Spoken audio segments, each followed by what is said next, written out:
How you guys doing today? It's Anthony Gangi. Welcome to another episode of Chair Talk. Guys, this is going to be a great dialogue today, but it's one of three parts. And this is going to be for all our rookies. And basically the title of this episode is Embrace Being an Apprentice. And it's very important that we embrace that level of acceptance, because with that said, guys, I think a lot of us, when we enter into this profession, we look to impress as opposed to looking to learn. And this dialogue today, the first part of three, is going to be about learning the position. I'm gonna bring on Russ Hamilton shortly, and before we really go into the dialogue, I'm gonna explain to you what you should expect from this three-part series, but what this video is gonna focus on today. But first, let me bring in our sponsors. Our first sponsor is American Military University. Guys, if you're looking to get a degree, seek higher education, please check out American Military University. It's a great online school, very supportive of what we do in corrections, very supportive of what we do here on Tier Talk. So please, guys, give it a chance. It's an online school. Please check it out. We also have Guardian RFID, from inmate tracking and cell checks to cloud-based business and artificial intelligence. Guardian RFID digitally transforms jails, prisons, and juvenile detention facilities of every size. Visit guardianrfid.com for more information. And guys, if you get a chance, check out their YouTube channel, because we also post content on there as well. And guys, I have Inmate Manipulation Decoded. It's now available. Great book, good for training. Link to that is in the description. And we also have my latest book, Lessons Learned While Working in a Prison, My Journey from Officer to Administration. That is also available. You can find the link to that in the description. Again, a book, if you're looking to take your career up a notch, that's a great book to have in your arsenal. And that brings us to Russ Hamilton. What's up, Russ? Hey, Anthony. Just, having a nice evening, having just got off of work and ready to get into this subject, and I am jazzed about it. You know, me and Russ will probably be out in Montana sometime around next June. Me, Russ, Connie, William Young, Soto, Gary Cornelius. It's going to be fun. We're going to meet out with some of our heroes out in Montana and just spend the day with them, teaching and just sharing information and experiences. I'm dying for that day. I'm excited. Hey, Russ, you like to introduce yourself to our audience real quick? Of course. My name is Russ Hamilton. I am a former and retired sergeant from California Department of Corrections and Rehabilitation. I have also been a senior correctional officer at a juvenile facility here in Northern California. I currently work for a private company that provides re-entry and rehabilitation for inmates at a local jail and for probationers and parolees at a local probation department. All right, now, guys, and by the way, Russ has done full circle, which is pretty cool. Guys, now remember, this is the first part of a series of three videos. But let me briefly explain to you what these three videos are going to be about. But this is for people that are just entering the profession. Now, bear with me. I got a book, guys, called Mastery. It's by Robert Greene. It's a great book. I'm probably revisiting this book probably like my third time. And as I'm going through it again, I was like, you know what? Sometimes it's great, guys. Let me just explain something. Sometimes it's great when you continue to grow and you go back and you read an older book.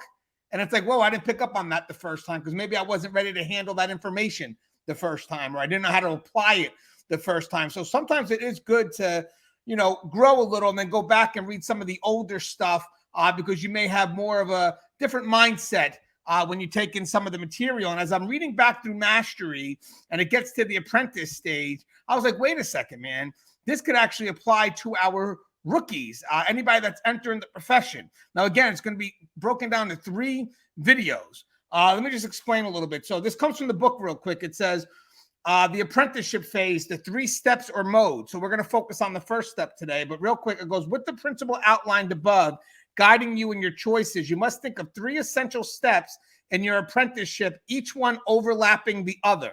These steps are deep observation, which is what he calls the passive mode. I disagree with calling it the passive mode. I think it's an intentional mode because you're looking at learning, so that's always intentional. But having said that, deep observation, definitely a great way to start out the apprenticeship mode. Then you have skill acquisition, which we'll focus on in the next video. That's the practice mode. And the third video, the final part of the series, will be experimentation, which is the active mode. Now, keep in mind that an apprenticeship can come in many different forms. It can happen at one place over several years, or it can consist of several different positions in different places, a kind of compound apprenticeship involving many different skills. It can include a mix of graduate school and practical experience. In all these cases, it will help you think in terms of these steps, although you may need to give added weight to a particular one depending on the nature of your field. Now, mind you guys, in corrections, what got me right off the bat on this is that there's so many areas that you can learn in corrections that we're always stepping into something new. Even as I moved up in this profession, I was stepping in something new. But even as an officer, as a civilian staff member, there's so many areas of responsibility that just when you think you've mastered one area, there's another area that you can learn and develop in. But again, today we're going to be focusing on deep observation. I mean, that's the key. And again, this is going to be for our tips for our rookie staff, part one. So to start the dialogue off for us, the first thing he says about deep observation, he calls it the passive mode. Now, just to kind of stay in line, I don't agree with the term passive mode, but still, deep observation I do agree with.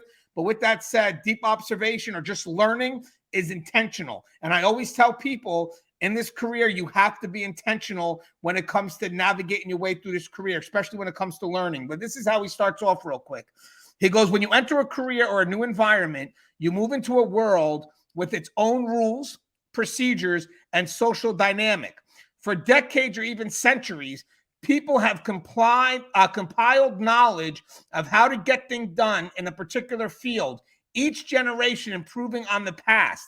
In addition, every workplace has its own conventions, rules of behaviors, and work standards. These are also all kinds of power relationships that exist between individuals. All of this represents a reality that transcends your individual needs and desires. And so your task upon entering this world is to observe and absorb its reality as deeply as possible. What's your thoughts on that, Russ, right off the get-go? Okay, so, when I think about what happens, the first time when I have a new rookie with me, what I generally liked to do is I generally like to take that rookie and have him watch what I do, have him listen to my interactions. On top of that, what I also like to do, though, is have him get involved in some things. Show him, hey, let's talk about what we're going to do with regards to our pat downs. Let's talk about how we're going to be talking to these individuals. But then the second part of that, because it's not just observation, the next part of that I want that rookie to, really be active in is coming back, out of sight of the inmates and talking to me and asking me questions. And if they're not asking me questions, then I want to start putting knowledge back on them. I want to tell them about why I did specific things, why I talked to an inmate in a specific way, and some of the things that I was looking at.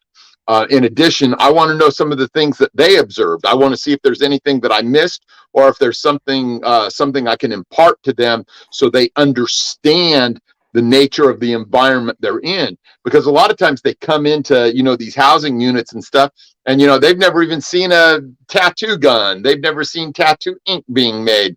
They've never seen, inmates, starting to group, getting ready to fight each other. And so they are completely out of their element for the most part, except for what they've heard at the academy. And that might be, a very rudimentary thing. They're just getting the basics there. So that's what I think about the deep observation. Yeah, and by the way, Russ, I love what you said about having the chance to go back to the person that's teaching you, because remember, guys, right now, as teachers or as the people that are doing the training, the trainers, if you will, you're going to model good examples. And I love when, you're able to explain to the recruits or the new people why things are done. It's a lot deeper than the what and the how. So again, for a rookie to come back and as they're observing things, I think a great question for a rookie always to ask is why. Don't forget to ask the why. Why is it done that way? because we could clearly see the how and the what, but I think the why gives us a chance to connect. He also mentions, by the way, guys, he goes, the greatest mistake you can make in the initial months of your apprenticeship is to imagine that you have to get attention, impress people, and prove yourself.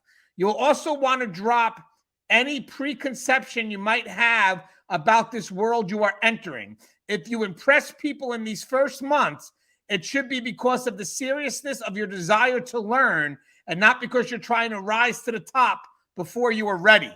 That, to me, hit home, Russ. How many times have you, trained a rookie that was coming in that already wanted to be the best, and they just wouldn't, like, it's like, hey, listen, slow down your roll. You're going a little too far. We have to introduce you to this profession.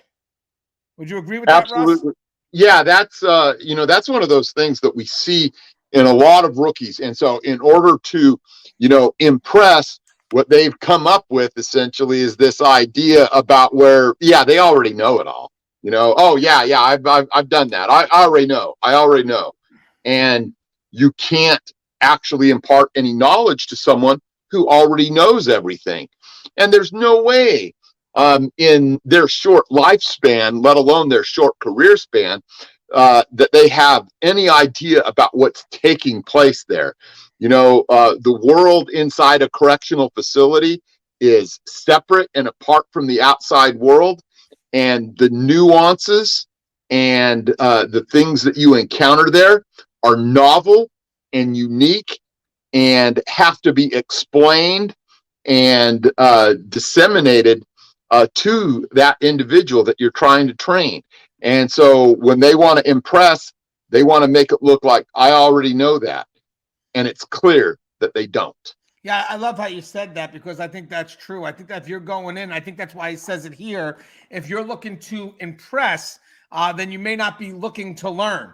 So I love the way he humbles the person up by saying, okay, if you want to impress, show people your desire to learn. And what does that mean? That means you got your ears open. You're listening to the advice that's being given to you. Now, granted, again, you got to have a trainer that's willing to be open and share those things. So again, this could make for a great relationship. A student wanting to learn, watching your behaviors, deep observation, and then you wanting to teach. But I want to say something, looking at it also from the trainer's perspective. We're telling rookies right now that when they come in, their job is to learn, to deep observation. And we'll break down what we're going to be learning in a few seconds, but hear me out on this. That means that you guys have to be on your game as well, because they're watching you. So no shortcuts here. You got to teach them the right thing right off the bat, because again, they need to create that foundation. So if we're telling the rookies right now that you need to observe the environment, we're also telling the senior officers or the senior staff members, you got to be doing the right thing, because these rookies are going to be watching you. And one of the things I also like here that he mentions is he goes, you also want to drop any preconceptions you might have about this world you are entering. Now, listen, guys, I want to mention something here. When I got into corrections, when Russ got into corrections, we didn't have information like we do now. We didn't have that. Having said that, guys, we could teach you everything it is that we feel that we can offer you, that we feel could help you. But in the end, the person that has the best ability to help you navigate through this profession is going to be the person next to you, walking the tier with you. They are in the best position to teach you what needs to be done specific to that facility. The stuff that we provide is supposed to add onto that foundation. But again, you really need to go to that person next to you, because again, in my mind, they're the ones that are in the best position to help you. Remember, you want to listen to what they have to say, like Russ said, with basically the intent to learn and not be the know-it-all. Because if you're already trying to have that mindset that you're looking to impress, that person that's going to try to pass off knowledge to you is going to wind up like, you know what, this ain't even worth it, because this kid thinks he knows it all already. So right, Russ, being that avid learner matters. It does. And it matters a lot, maybe especially to that trainer. I know it would matter for me, because I want that person to be engaged in active listening I want them to ask questions based on what I've told them. I have value to offer in my experience, in my knowledge, in the history of what I've done and what I've achieved. And, I don't want to just, give that away haphazardly or feel that it's not going to be, taken under advisement and utilized in some way. There are some cadets, straight from the academy or new boots who just don't seem to understand how valuable the lessons that someone like I or yourself or these other great, field training officers and stuff have to impart. So, that's all part and parcel of the what's the word I want to use here, of what I would like to see their attitude to be, their demeanor in the way they're receiving the lesson that they're being given. Now, guys, deep observation. There's two things that, and we kind of touched on it, but what I want to explore it a little bit more. There's two things that you're looking to observe. And by the way, guys, it's not as simple. Even though I'm saying there's two things, this is not simple. This is where it becomes intentional. So let me read this real quick. You'll be observing two essential realities in this new world. I'm going to do the first part first. First, you'll observe the rules and procedures that govern success in this environment. In other words, this is how we do things here. Some of these rules will be communicated to you directly, generally the ones that are superficial and largely a matter of common sense. You must pay attention to these and observe them. But what is of more interest are the rules that are unstated and are part of the underlying work culture. These concern style and values that are considered important. They're often a reflection of those characters.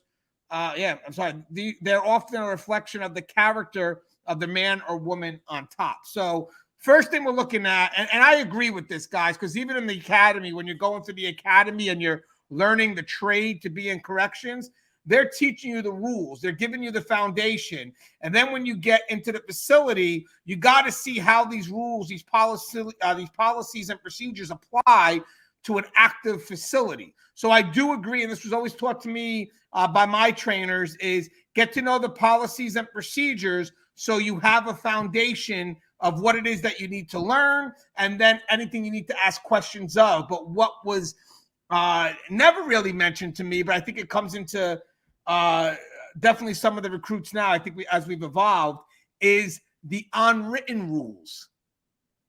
The stuff that basically it's not really written down, but you have to know to do it. So Russ, let's first talk about the written rules, policies, and procedures. How important is that to observe those actually in action, even if it's just to memorize it by not just reading it, but seeing it being applied? Yeah, this is where, you really have to take those people under your wing, because, those written rules, are often, some ways, canonized inside things like law. And, we have a responsibility and a duty to carry out things that the law requires us to do. So while we're doing those things, we have to really impart that knowledge. And that's part of the why. Part of the why we do this has to do with the law. Part of the reason that we end up with policies is due to the law. Part of the reasons that we end up with procedures is due to people not following the law and putting us in a position where we have to write policies to make sure people adhere to those laws and to those policies that I talked about before.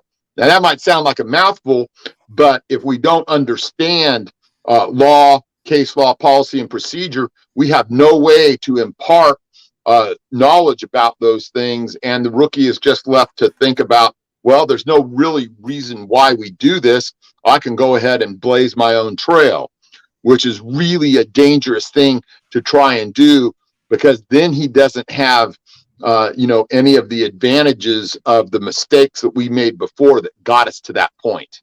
Yeah, and guys, the why is the context of the purpose of what we do, and it's very important for us to understand the why, because if we don't understand the why, then to be honest with you, as we develop we're really not in a position to be innovative because, again, if you're looking to help grow any facility, you really do have to understand why things are done in that way. And it's not something you're going to do at first, but in regards to making changes. But having said that, understanding the why from the get-go at that ground level is important, because as you move up, especially me on the admin position, I have a strong relationship to what's happening down at the bottom. So if I decide that, I may need a change, the change that I'm thinking about is really centered on why things are done and maybe a way to do it better. So even when I focus on being innovative, I'm focusing on how can I help the why be better.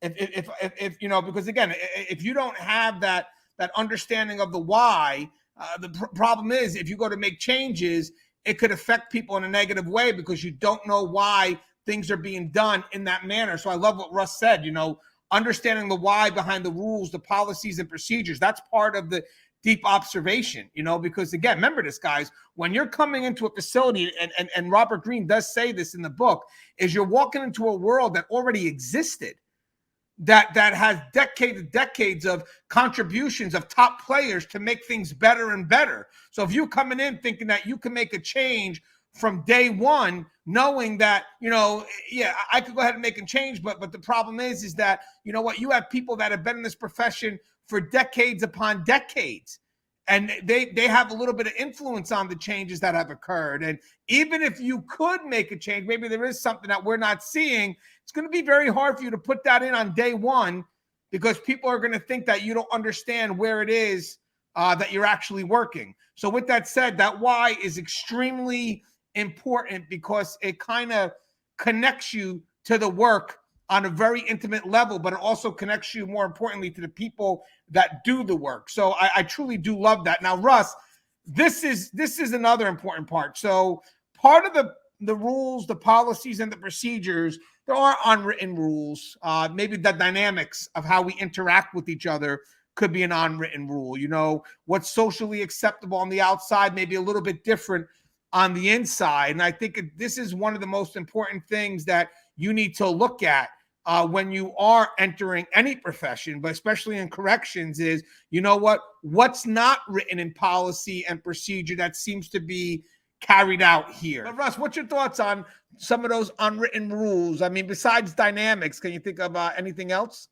The unwritten rules, those unspoken things that go on, are really what adds up to part of the culture of any particular facility. So with culture, we have to be particularly careful, because it's easy to get a rotted, corrupted culture in place if we're not careful, if we don't have leaders that are capable of bringing out the best in people. That's why I always wanted my shot at those new boots, those cadets and whatnot, so that I could, bring them into the light, bring them to understand the commitment and the duties that they have to carry out, without, necessarily being exposed first to some people who, had that rotters culture in place. And, we see this in places all the time. Unfortunately, I should say, not necessarily every place all the time, but a lot of places all the time, because it always gets pointed out by our friends over in the media whenever something bad happens to an inmate, be it our fault or not our fault. So culture is where I do see these unwritten rules taking place. We hear about things like the code of silence, the green wall, the blue wall, whatever it is. And that's antithetical to the thing that we did at the very beginning of our career, that every new boot did, which was to raise their hand and swear that they're going to, defend and uphold the Constitution of the United States and that of their state. And so they should be thinking about those things constantly and looking to follow the right leaders in the right directions. And a lot of that, yes, it's unstated, it's unwritten. And we need to make sure that the culture instilled in each and every facility is good, that it allows you to uphold your oath, and that it puts you on that moral high ground, so that we don't end up with a lot of the nonsense that we've seen over the years. You know, guys, as we were just talking about that dynamic, the interaction, that does cross into the second reality you want to observe, where he says, we talked about the unwritten rules. He also states, second reality you'll observe is the power relationships that exist within the group. Who has real control? Through whom do all communications flow? Who is on the rise and who is on the decline? These procedural and political rules may be dysfunctional or counterproductive, but your job is not to moralize about this or complain, but merely to understand them to get a complete lay of the land. I think that's extremely powerful. Even for me now in this profession right now, I've moved up, and every time I go to a different facility, I got to learn that dynamic all over again of you know, all right, so who's the person that's getting all the attention at the table? Because sometimes it's not always the leader, guys. Sometimes, you know, it could be a subordinate who just knows how to have influence over the room. Remember, being a leader is not always defined by your position. Being a leader is someone that has influence. And when I walk into a new situation, because I've worked at 4 prisons already, I do look for the people that have influence on all levels. And I've seen people that have influence amongst their peers. I've seen people that know very well how to influence up. You know, literally, like, I'm here as an officer and I know how to get right to my leaders and they listen to me. So again, knowing that dynamic, knowing who are the go-to people, that can help you out in your profession too. Because especially for me, being a leader, I think for me, my goal is to always, yes, I want to have influence. Trust me, that's a priority for me. But to have influence over someone who has influence is great, because that brings me that dynamic with the people that person has influence over. So I definitely think that's a key component, really sitting back, looking at the environment and seeing how all the, I guess I kind of compare this to chess, to be honest with you, because when you play chess, each piece has a different way of moving. And if you don't understand how each piece moves, then there's no way that you're going to be able to win the game. There's just no way you can do it. So I think when you go into this profession, you know, definitely be intentional with trying to see how every piece maneuvers and then where you could best position yourself. And that doesn't come passively. That really does come from intentionally looking at everyone and learning your environment and seeing where you can best fit in. But yeah, Russ, definitely spot on. Now, I love this because this to me relates to the why that we were discussing before, but it says every task you are given, no matter how menial, offers opportunities to observe this world at work. No detail about the people within it is too trivial. Everything you see or hear is a sign for you to decode. Over time, you'll begin to see and understand more of the reality that eluded you at first. For instance, a person whom you initially thought had great power ended up being someone with more bark than bite. Slowly, you begin to see behind the appearances. As you amass more information about the rules and power dynamics of your new environment, you can begin to analyze why they exist and how they relate to larger trends in the field. You move from observation to analysis, honing your reasoning skills, but only after months of careful attention. Russ, what's your thoughts? I love that observation to analysis. I mean, Russ, let me ask you a question, Russ. When you first entered the profession and you're new and, all, what is it, bushy-tailed and wide-eyed, whatever that phrase is, you have a different look at people when you first come in, because again, you don't know much about the profession. To you, these people have tons of knowledge, but then as you move up, sometimes you start passing them, and then when you look back at them, it's like, man, I can't believe I saw this person in that light. Like this person really wasn't who I thought they were, but I bought into it at the very beginning because I didn't know as much. But then when you start, literally intentionally learning and grabbing more information, I'll give you one more example. Me moving up in my profession. When I was a rookie, there were people that could sell me a bridge and I'd buy it because, again, I'm looking to learn and, I had nothing really to compare it with. So you're selling me a bridge, I'm going to buy it. It's the best running bridge. But then as I move up, I have found myself saying sometimes, not all the time, because I've also had good mentors. But there were some where it's like, man, I can't believe I bought into this guy's shit. And by the way, I'm thinking of this 20 years later, and I'm thinking about this guy I met on my first year of the job that I used to hang out a lot because I thought this guy knew everything. And it turns out, wow, this guy sold me a bridge. And it's funny now because we don't even talk that much anymore.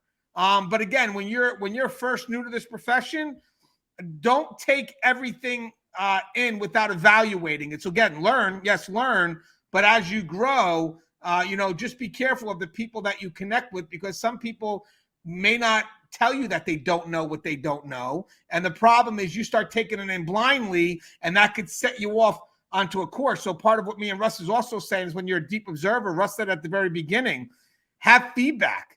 Go back and just ask questions so you could start to solidify that information. But again, it's that evaluated experience, because if you just go in without asking questions and taking things in blindly, yeah, you could be observing, but no one knows where the hell you're going. Right? What's your thoughts on that, Russ? I mean, am I right, Russ? Have you ever, at the very beginning of your career, saw somebody one way, and then as you move up, it's like, man, this, as I've grown, this person is not who I thought they were. Yeah, it's difficult, because the fact is that you don't know what you don't know at the beginning, and then when you finally do know what you don't know, then suddenly you have a way to contrast what these people portray themselves as versus what they really are. It's easy to have 15 or 20 years in the department and go in and talk to a room full of cadets, and they're just all, like I say, wide-eyed and just like, wow, and they don't know anything about this guy. The fact that he has 20 years in experience, but it's not evaluated experience, it's not applied knowledge or any of that, then what are you to think? So when you get to that point where you do kind of know what you don't know, and you're able to start going past some of these people, then you realize that they're not the mentors that you want. They're not the people that hold the information that you need. That's why one of the things that new boots ask me this all the time. They always say, can you give me some tips for my first week? And I always tell them the exact same thing, the exact same two things. I tell them to find the subject matter experts, ask around, the guy that knows gangs, the gal that knows firearms, the people that know drug interdiction, cell phone interdiction, everything that you need to know, handcuffing techniques, the whole 9 yards, and pick their brains and have them show you what they know, and also to subscribe to Tier Talk. Yeah, let's not forget about that. Hey, Russ, I never forget about that, because these subject matter experts are not who you want to become. You want to become a subject matter expert in everything. And when you can start doing that and find yourself to be well-rounded, then and only then are you starting to come into your own as part of this profession. And by the way, we'll get to that as we get to part 2 and part 3.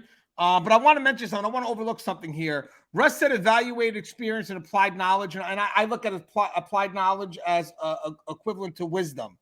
Knowledge for the sake of knowledge is crap. I can read books all day and learn, but if I'm not finding a way to apply it, I'm not really growing, right? I mean, I would agree with that. But having said that, guys, knowing that this is your chance to learn, that's another reason why you want to be intentional with the people that you connect with. Part of the questions that I would ask people when I first entered this profession is, why do they do it?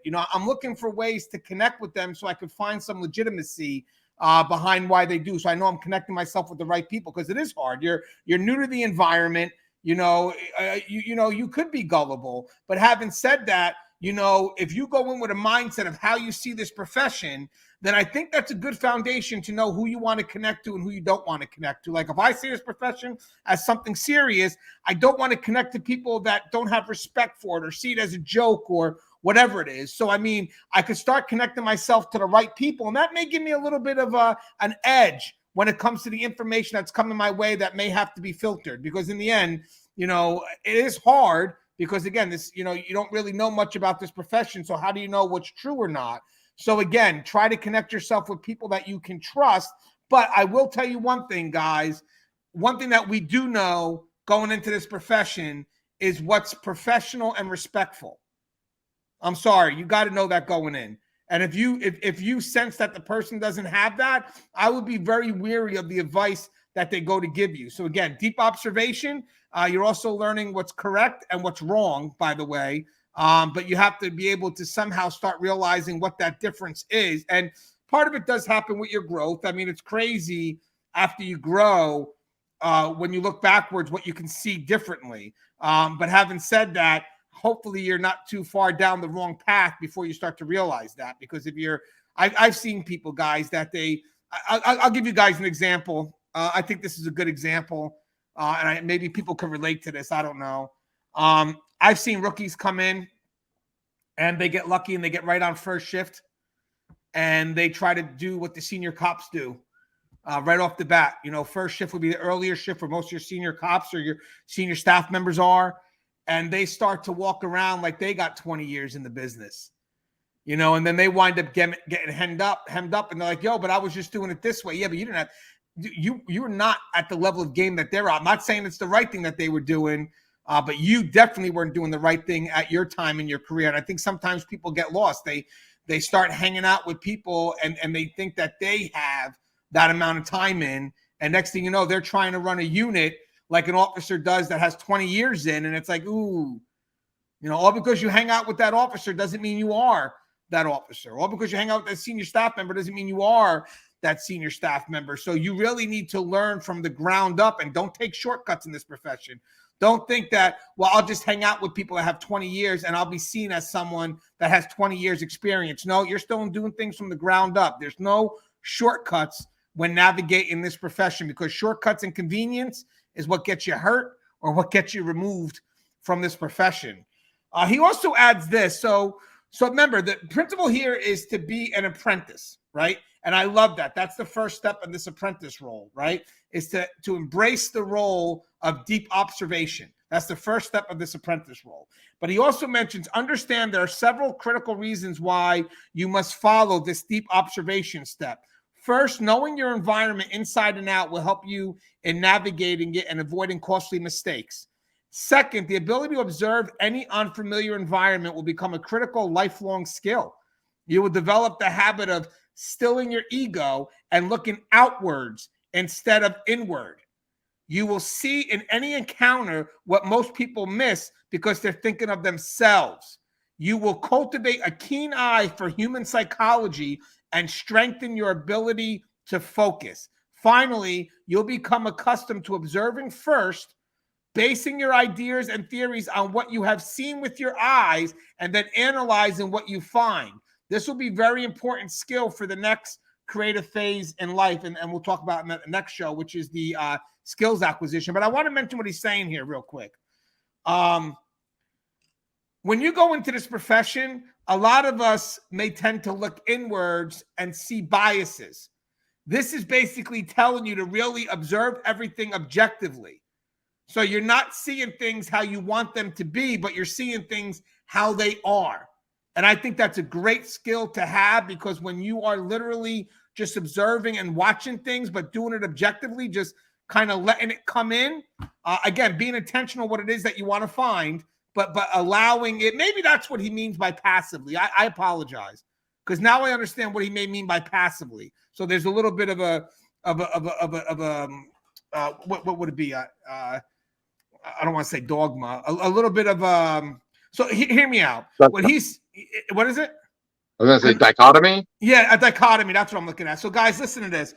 When he said passive at the beginning, I was thinking of, learning is always intentional. It's never passive. So even deep observation is intentional. But what he's saying here, and I get what he's saying now as I go through this now, it just came to my mind now, is what he's saying by being passive is to allow the information come in without any bias. So you could see things as they are, as opposed to seeing things as you want them to be. And that makes sense now. So again, it is a bit of a little bit of a dichotomy, if you will. I don't know why I said dogma, why that word came to mind. What does dogma mean exactly, Russ? Do you know? Yeah, dogma is, a fixed set of beliefs, sometimes within a system or subset of a system, especially with regards to religion and the like. So, you could have very dogmatic beliefs that are unyielding and fixed and immovable. So it did kind of play out a little bit. Yeah, a little bit. A little bit. All right. So I don't want to look like I was stupid, but yeah. So basically, to be able to observe as objectively as you can, and think about that, Russ. How could that play out later in your career with that type of mindset?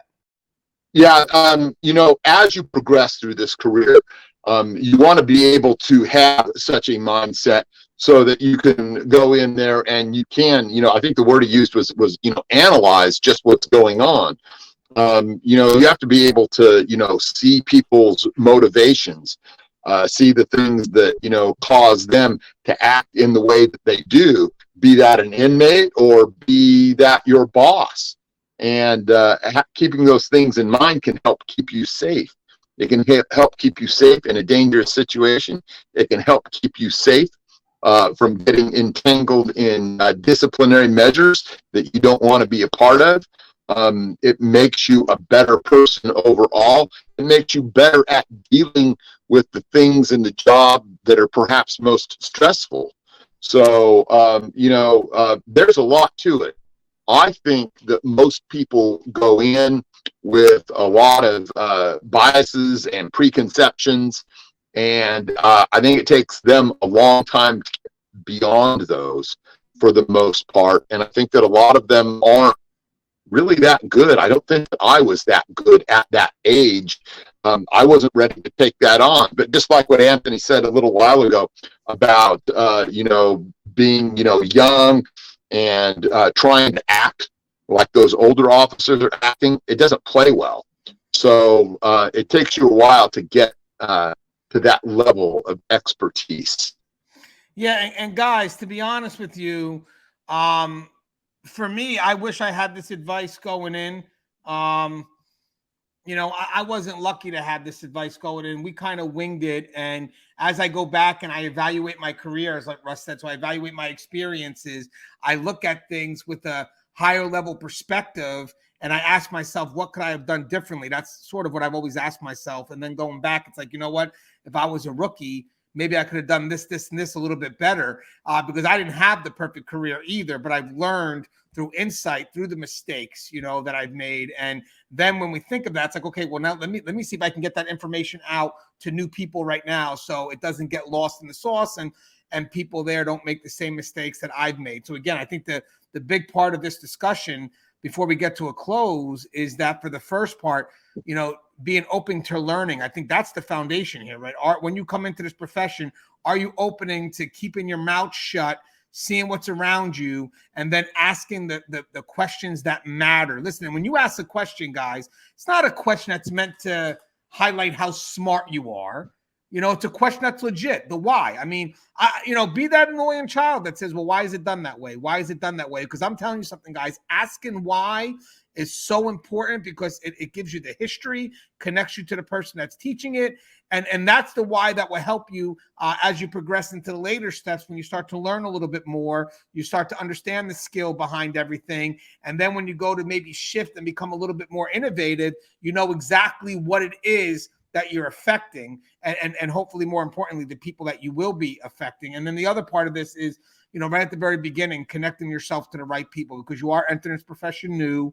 So it's hard to kind of filter what you need to know and what you don't need to know, or maybe advice that just, that's not correct. And I don't know if I want to do that. So having said that, the best way to do that is to connect yourself with people that are as like-minded as you. So the one thing I would say when you enter this profession is know who you want, know who you are, know who you want to be, have respect for this profession, be professional. And at the end of the day, look for people that have that same mindset. So then when you're getting information, you still should always filter it, but hopefully it's better information than just connecting to anybody blindly in the hopes they give you a nugget. Hey, Russ, anything you'd like to say in closing? One of my favorite things to do overall is train people, especially training the rookies. I find the rookies, for the most part, to be, much more open to what you have to say, and really they're at the start of their career and they know that they need that knowledge to help keep them safe and help keep them functioning. And I hope some rookies are out there are going to, take this advice to heart and take it and apply it. And, this 3-part series and stuff, I think they're going to find it useful. Yeah, now, guys, mind you, part 2 we'll do later in the week. Me and Russ will knock it out. Part 2 is skill acquisition. So basically, how do you take what's being modeled in front of you, what you've observed, and then go ahead and apply it? There's a couple of tips here I want to share with you. But today's for the biggest part, as I said, just to kind of get a roundabout. Here is you're learning the rules, the policy, the procedures, the unwritten rules, the dynamics. There's so many things that you could observe. Again, don't look to impress. If anything, if you want to impress them with your desire to learn, because this is your time to ask the right questions so you can learn. And I love what Russ said before. Again, going back to the impress, guys. I mean, if you're sitting there looking to impress, you're not taking any information in. You're not. You know, literally, you got to kind of humble yourself and just constantly ask that question. Be that student. You know, and that's the key about this first step. When you're coming in, be that student. You know, I know a lot of people here when they come. I know this, another little story here. There are people that have come in that, you know, right off the get-go, they want to go right in and grab some searches and grab some contraband and be the hero. And, you know, they don't want help. They want to go in and I got it. I could do it. And it's like, well, you know what? You don't even want to go through the lesson of an experienced person who's done it for 20 years, who, you know, is slow and calculated, but they're productive. Instead, this person wants to go all gung-ho and burn themselves out within the first search. I mean, telling a rookie right now, hey, 99% of the time, you're not going to find anything. So you're going to burn yourself out. You know, when I do searches, it's slow, it's calculated, and if it's there, we'll find it. But having said that, you're going in gung-ho with every search, and you're going to get yourself disappointed most of the time, because most of the time the stuff you find is going to be nuisance. And the problem is a lot of these people that don't want to take that advice, here's advice that should be given to people. We can do a whole episode on this, but how do you not get burned out when you don't when you do search after search and you don't find productive or you don't find anything outside of nuisance contraband? You know, I mean, that's a good dialogue, because I've seen people going in gung-ho and they're just more focused on the outcome. There it is. They're more focused on the outcome as opposed to the process. Like I could teach you how to do a great search, or Russ could teach you how to do a great search, but that, you know, that may not mean that during this search we're going to find something great, because the teaching comes from the journey, not the outcome. You mean you could get lucky and find something, that doesn't mean that you've learned anything. It just means you got lucky and you found something. But if you take someone that will take the time and guide you through every step of a search and teach you exactly how it's done, however they do, whether they break it in quadrants, they spiral around, whatever it is, you know, you'll be more successful learning the process than just going in focus. I'm going to go in there and I'm going to find a cell phone, as opposed to going in there and say, well, let me break down this room this way, and be more focused on what it takes to find the contraband than it is for the result of getting the contraband. So again, I just think being the apprentice, I wish I could have done a little bit more when it came to that as a rookie. But having said that, now that I know this knowledge, I could definitely pass it forward. And hopefully, as much as you want a rookie to be an apprentice, play the role, do that deep observation, you also have to make sure you have the trainers that are there playing their part, because you want to know what the hell they're observing. You know, are you observing good practices? So again, that's part of the culture, like Russ said. As always, guys, the show is taped up. If you haven't, please subscribe, interact, engage, comment, hit that bell. Bell's going to notify you every time I post a video. Stay safe.